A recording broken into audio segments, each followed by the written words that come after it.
whispered true crime. Please consider subscribing to the channel. I post 2 times a week, on Monday and Thursday at 6 p.m. Eastern Time.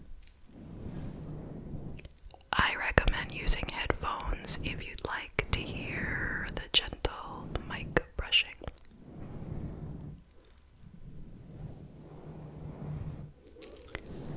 Okay, so let's get to today's case. So tonight we are traveling to Columbus, Ohio. Shout out to everyone in Ohio. And this case occurred in 2006. It is the case of the disappearance of Brian Shaffer. He went missing on April 1st, 2006, and at the time he was 27 years old. So let me tell you a little bit about Brian. He was born in February of 1979 in Pickerington, Ohio. He had 2 loving parents and a younger brother named Derek. He was very musically talented and he played the guitar. He graduated high school in 1997. He got his undergraduate degree in microbiology from Ohio State University, and he began medical school at the same university in 2004. Now, in addition to his desire to become a doctor, he also had a dream of becoming a famous musician, somebody similar to Jimmy Buffett, who could have a relaxing tropical lifestyle while playing in a band. He also really liked the band Pearl Jam and got a tattoo of their logo on his arm. Now, while he was in med school, he met a girl named Alexis, and they fell in love. She was also a med student, so that was a pretty good match, because they would understand the schedule and lifestyle of a medical student and doctor. According to their closest friends, it seemed like Brian was going to propose to Alexis on a trip that they were planning on taking to Miami for spring break in 2006. Now, a few weeks before that trip was about to occur, Brian's mother sadly passed away from bone cancer, leaving him, his younger brother, and father. And it was said that although he was dealing with it, fairly well on the outside, her death hit him pretty hard. But wouldn't you say that about anyone who just lost their mother? I mean, that's not unusual. Who wouldn't be having some trouble dealing with it? And it had just happened, okay? So that was in early March that she passed away. Now, let's jump ahead 3 weeks. It was March 31st, and it was the last day of classes before spring break. And Brian had just finished all of his exams.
out just so you understand the situation of this place. It had a second story entrance. So in order to enter, the one entrance, okay, to the place was on the second floor, and you had to ride an escalator up to it. And once you get to the top of the escalator, there's nowhere else to go other than into this bar. At 10 o'clock that night, Brian called his girlfriend, Alexis. She had gone to Toledo to see her parents for the weekend, and then they were going to meet up at the airport on Monday morning to go to Miami. So he confirmed all that, and he said, "I love you." So they started out there, and they were going to go bar hopping, visit a bunch of different places, and ultimately return back to the saloon for some live music. So after a bunch of drinks there, they headed out. They walked along, I guess, the usual strip of bars there in the college town, and they stopped and had a shot of liquor in each place. And then a few hours later, they met up with Clint's friend, Meredith. I don't think she had been drinking. She had a car and she was driving. So she offered to drive them back to the Ugly Tuna Saloon. So they went with her, and at about 1:15 a.m., now it's April 1st, it's 1:15 a.m., they are seen on security footage riding up the escalator and going into the bar. The three of them are seen very clearly. Now, once they were inside of the bar, apparently Clint and Brian had a verbal altercation. We have no idea what it was. And then around 1:55, Brian is seen outside of the saloon on the landing, the second floor landing, right before the escalator, and he is talking to two college girls around 20-ish. Nothing weird seems to be happening. He's having a little chat with them. And then he turns around, and you can't really see, but he had to have gone back into the bar because he didn't go down the escalator. Now, that is the last moment that he has ever seen. Ever, ever, ever again. About 1:55 a.m. Talking to those girls, that's it. No more. So inside, Clint and Meredith are looking for him, and they're calling him, and no answer. So when the bar closes at 2, they go outside and they watch for him to come out. Because like I said, there's only one entrance exit for the bar. And they figure they'll see him come out, but no. So at like 2:09, they left, and it's caught on security camera footage in the garage. They are seen getting into her car and leaving.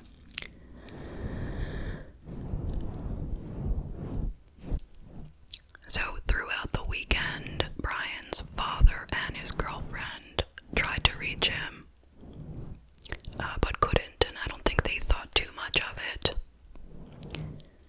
But then on Monday, when he didn't show up at the airport for their trip to Miami, that is when he was reported as missing. And the police began a search for him. They watched all the footage of the security camera. They were looking to see him leaving at some point, but they didn't find him, and they really, really did their job here, okay? They even considered that he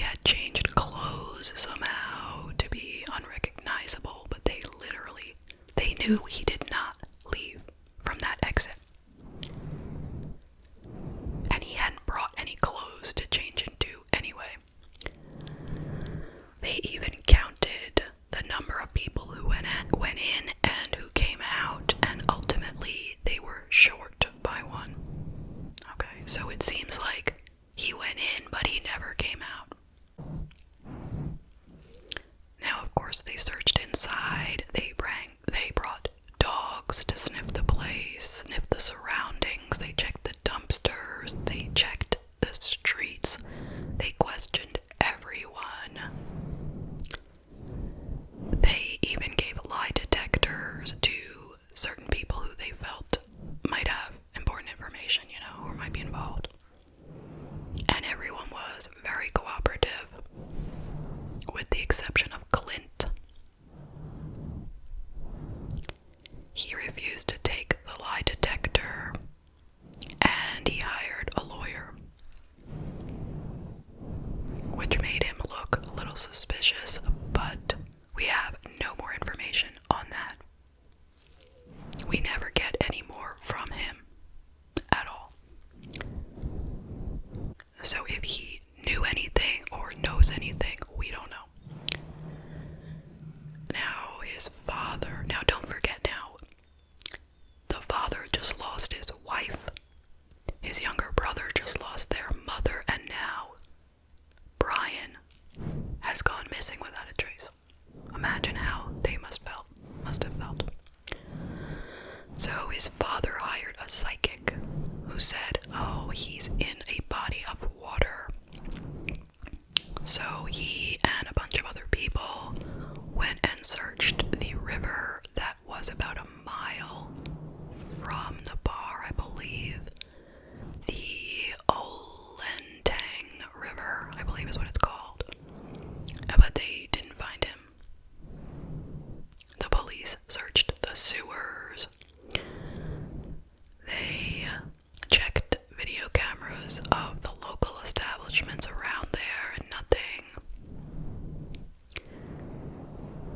They went to his apartment,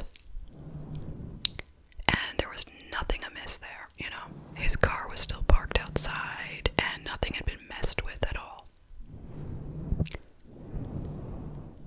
Now, it is important for me to mention that there was another door.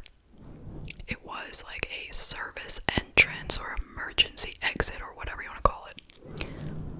It wasn't on the second level with the saloon's entrance. It was, down in the back on the first level. And outside of it was a construction site, so it was a little bit of a mess.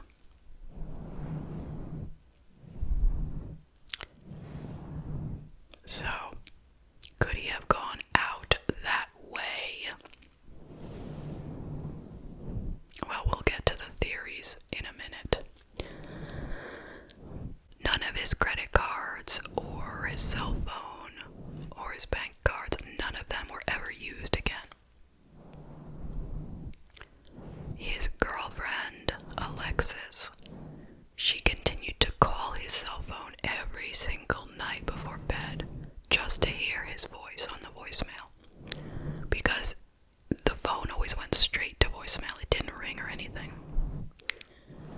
But then one night in September of that same year, it rang 3 times. It didn't go straight to voicemail. So she was excited. This means something.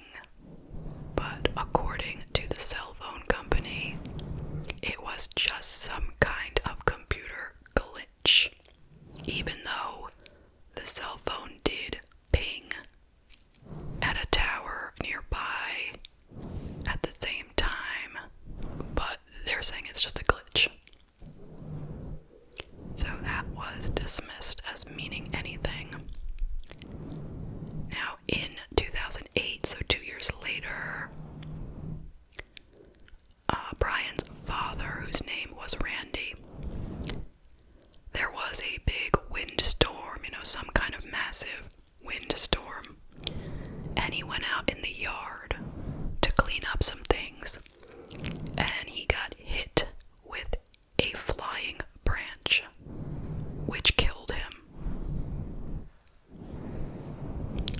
he was found the next day by the neighbors dead in his yard. How tragic is that? Now, who's left? Derek, the brother. He has just lost his mother, his brother, and his father in 2 years.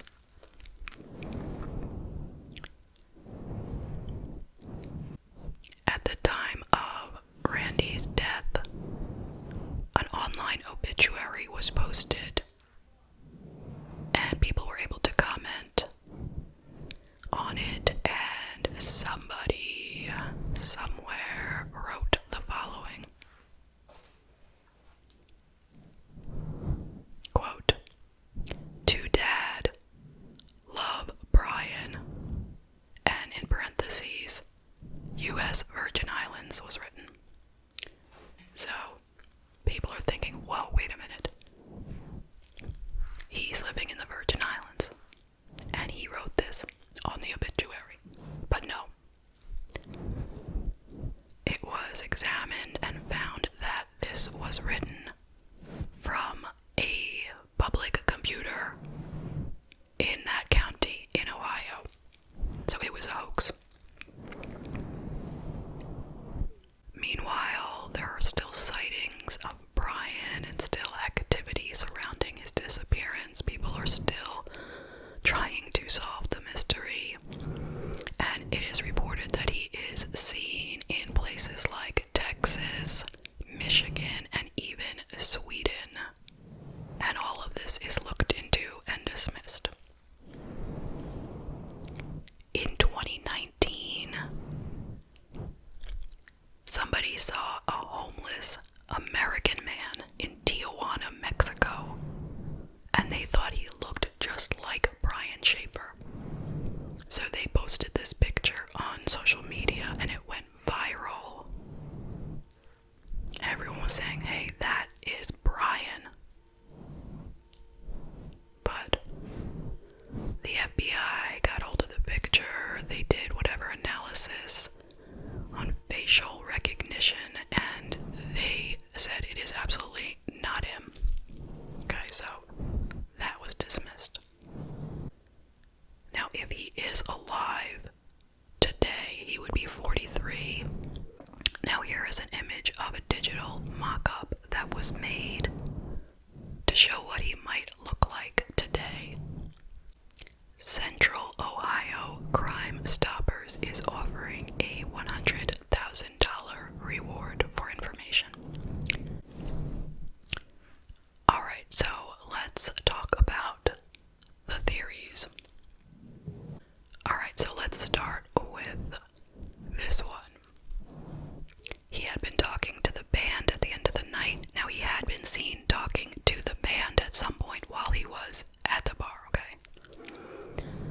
Now, so the theory is he had been talking to the band at the end of the night, and he lost track of time, and before he knew it, the bar had closed, the door was locked, so he left with them out the back door. Now, then they're saying after walking out that back door, he met with foul play. And that is what happened to him. So that suggests that some criminal or criminals came and did away with him somehow. And they're suggesting maybe it is the smiley face killers.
plus, I mean, he seemed like a pretty happy person, even though his mother had just died. But I mean, he had good grades, he loved his girlfriend, he had just called her to say I love you and I'll see you Monday. So why just disappear like that and leave everything that he had? Like, he didn't even take his car, he didn't like get his money, like nothing. That doesn't seem like how a person would start a new life. If he wanted so badly to start a new life, why wouldn't he just tell his family, listen, and his friends, I don't want to do this medical school thing. I want to move to, a tropical area and play in a band. Like, why not just tell them, be like, that is what I'm doing. The end. And I'm taking my car and my money and my credit cards and my name and I'm going.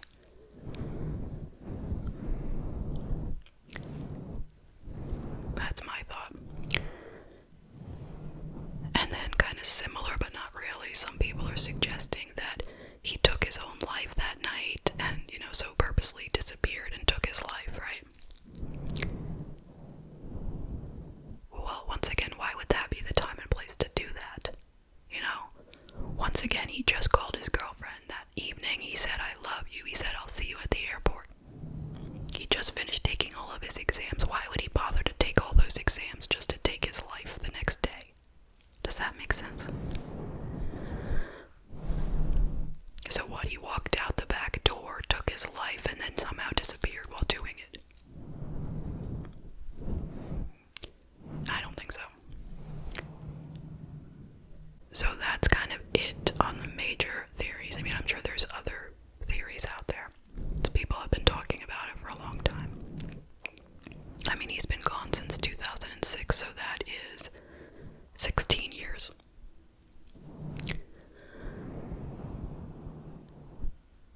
So what do I think?